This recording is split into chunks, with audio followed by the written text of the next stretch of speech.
on video conferencing. If I go there, they will torture me. So why should I go there? So it is like, yeah, so they have done that with other Muslims. They have got proof. I am telling what you want to question. They said, no, we cannot question you on the phone. Why? On the phone they cannot send it to me. On the video conference they cannot send it because it will come everywhere. I am saying, go live. You want to question me? We will have a live press conference. Anywhere in the world. Why you want me to come to India? Modern technology. Modern technology. That means they have got double motives. They said, no, we want to talk personally. This shows the double standard. Such a coward investigation. They have no guts. If they want, they can come here and talk. Okay. If you want face to face, come out and talk now. Come in the neutral ground. Only for publicity. So, and they are basing the thing on media reports. No court will judge on media reports. They are taking media reports and saying all this. If that is the case, then the first person should be banned is Modi.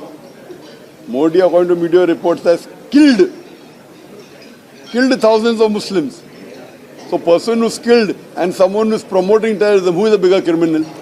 But you see on the website that he's shaking hands with Modi. In fact, it's a waste of time talking about Hindraf. Me talking about Hindraf, it is degrading myself because they are not worth giving publicity. Yes, correct. Agree. Tapi kalau nak tanya kes, ya? No, I feel the local people here should sue against him. I feel, see, because I'm not a Malaysian, correct? So the Malaysians should sue him. They should take him in a court of law. What right do they have? He is telling the Mufti of Perlis who you should call for Jummah Salah. What does a Hindu have a right to tell to a Mufti in Malaysia, where in Malaysia Islam is a state religion? You should file a case, not one case. There should be 100 cases against him. Everyone should file individual case. Only Parkasa did. Why? Is there only one Muslim in the whole of Malaysia? There should be other Muslim organizations would file a case against him in the court of law. Let him run pillar to post. Who is he to tell us Muslims who should he call for Jummah Khutbah? And you should sue him. He's shaking hands with Modi. Sue him. He's laying allegation. He's telling about the Quran. They are instigating. I could see reports when I came in 2012. They are writing on the website, file a case against Dr. Zakir Naik. Same thing they did last year, 2016. Are the Muslims of Malaysia sleeping? He is writing in the web. What is the police doing of Malaysia? Yeah. The police of Malaysia should, if it happens in any other country, they will arrest him.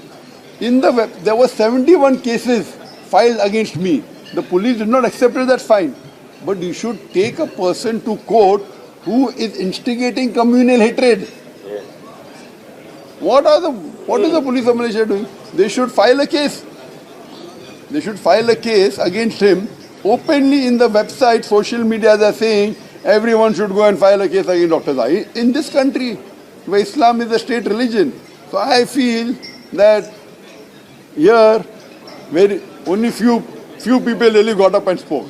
I feel all the organizations should speak against him. He should never be allowed. His registration should be taken away. His registration and the NGO should be taken away. You should file a case in the court that he is fanning communal hatred. I want to give a lecture similarity between Islam and Hinduism. There is an objection. Why? I'm not giving a lecture differences. Hindraf is already unlawful organization. Their registration has been deregistered. Where? A long time ago. No, so you should be arrested then. In Malaysia. Then you should be arrested. In Malaysia. Then you should be arrested. But leader is corrupt. One person breaks up and gets another, and he makes another party, but he joined hands with the non-Muslims, correct? If you join hands with the non-Muslim, what you are doing a bigger problem. Tomorrow that non-Muslim will come into power.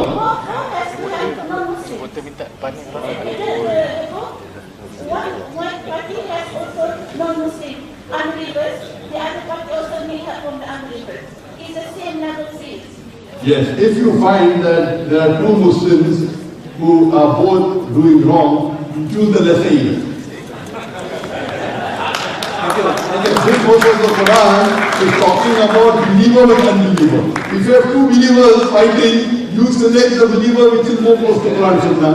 So if you have a party which is having less support of the non-Muslim, one party has maybe 20% support, other has 5% support. Support the party which has 5%. Forget the 20%. Okay, how about how about the draft that file to prevent you to come to Malaysia? I feel they are doing it for publicity. They are doing for publicity. So you write a book against, like for Salman Rushdie, he wrote a book against the Prophet for publicity. So in draft, I have told when I read a little bit about the past, they filed a case against the UK government for some $4 trillion. Because when they left Malaysia, they gave the power to the Muslims and the Muslims then creating Hindus only for publicity. So, and they are basing the thing on media reports. No court will judge on media reports. They are taking media reports and saying all this. If that is the case, then the first person should be banned is Modi. Modi, according to media reports, has killed thousands of Muslims. So, person who's killed and someone who's promoting terrorism, who is a bigger criminal? But you see on the website that he's shaking hands with Modi. In fact, it's a waste of time talking about Hindra. Me talking about Hindra, it is degrading myself because they are not worth giving publicity. Tonight we talk about banning Hafiz Saeed and Zakir Naik, and I say tonight we must, because these people mix venom and religion to spread violence. They pay for the guns and the mercenaries and the suicide bombers. My intention is to let all the Hindus and Muslim brothers and sisters understand the correct concept in these two great religions. I'm proud of my country, India. That's great.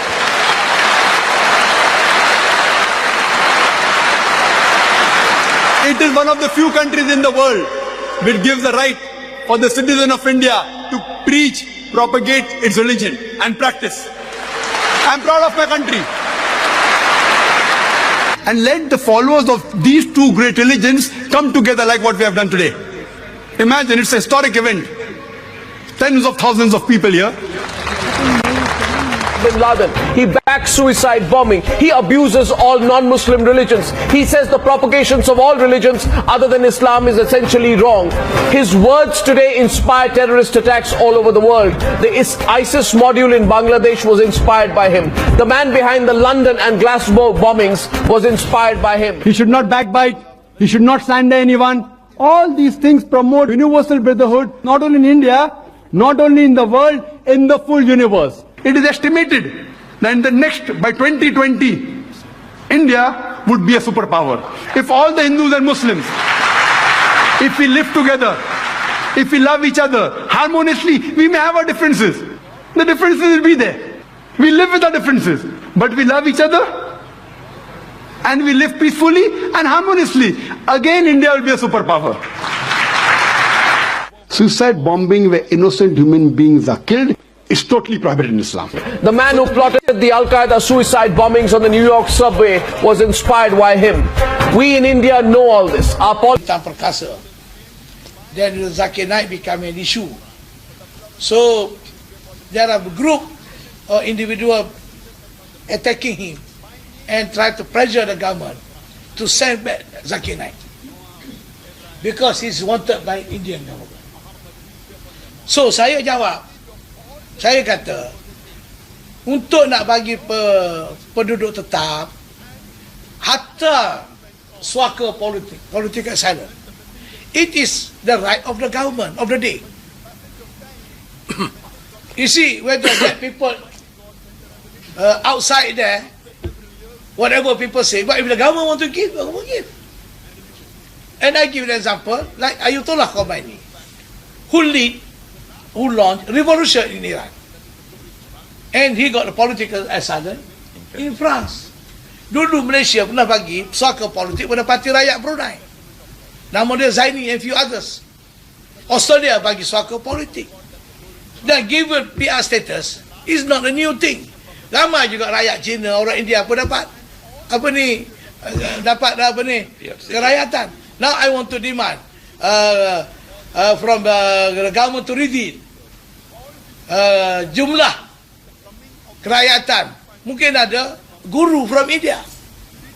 There are guru from India who came every year to Batu Cave for Thaipusat celebration. Mungkin ada yang dapat. Kita tak buat isu. So what's wrong is that? Then Zaid Ibrahim jawab, oh, Ayatollah and Khomeini is two different case. Ayatollah said never touch about religion. Whereas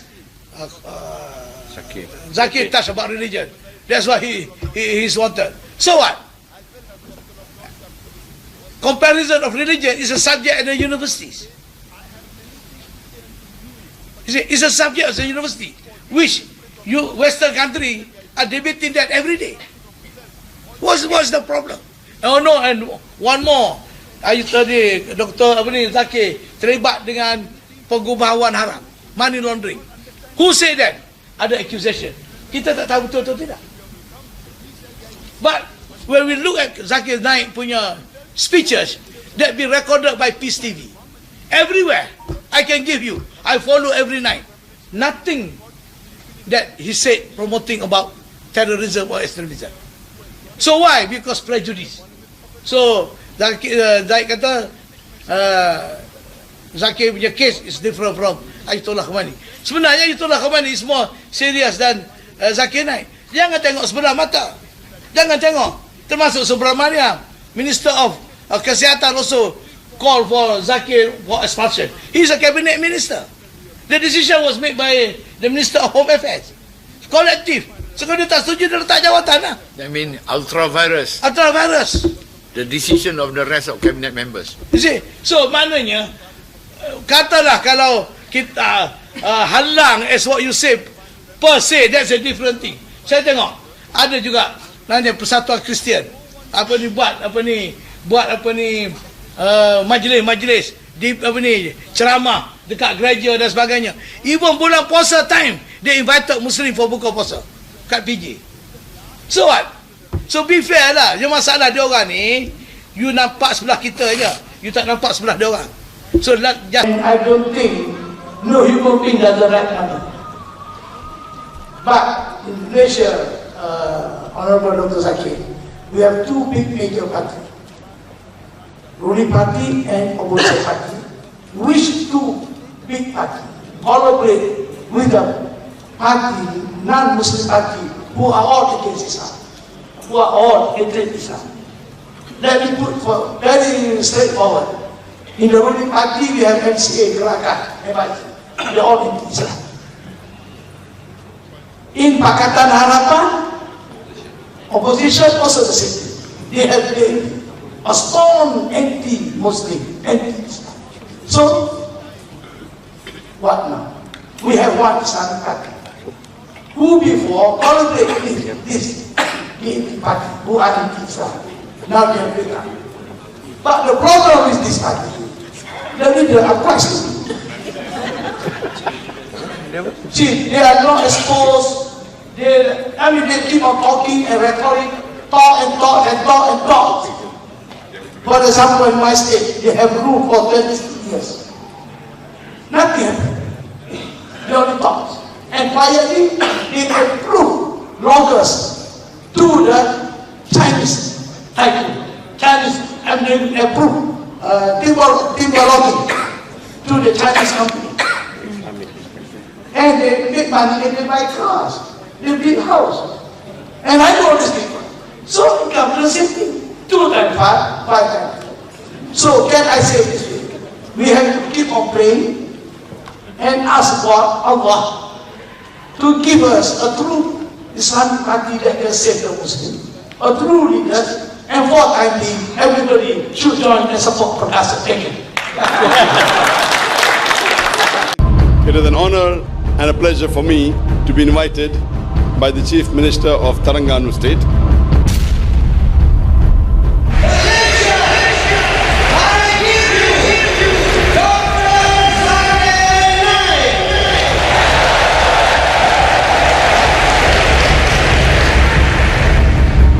The glorious Quran is the last and final revelation of Allah subhanahu wa ta'ala, of Almighty God, which was revealed to the last and final messenger, Prophet Muhammad, peace be upon him.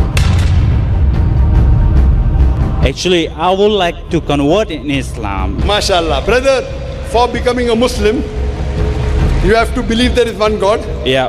You have to believe idol worship is wrong. And now I got it. I got it. And you also believe that Prophet Muhammad is a messenger of God? Yes, yes. Brother, is I anyone do. forcing you to accept Islam? Nobody. Are you doing out of your own free will? Yes. Is anyone pressurizing you? No, nobody. Anyone giving you money? Nobody. It's me. Brother, I've said in Arabic and you can repeat it. Okay. Ashhadu Ashhadu Allah Allah ilaha ilaha illallah illallah wa ashhadu Rashidu anna Anna Muhammadan Muhammadan abduhu Abduhu wa rasuluhu. wa Rasuluhu. I bear witness I bear witness that there is no God there is no God but Allah, but Allah, and I bear witness and I bear witness that Prophet Muhammad Prophet Muhammad is the messenger is the messenger and servant of Allah. and servant of Allah. Mashallah, become a Muslim. And I pray to Allah subhanahu wa ta'ala that He grant you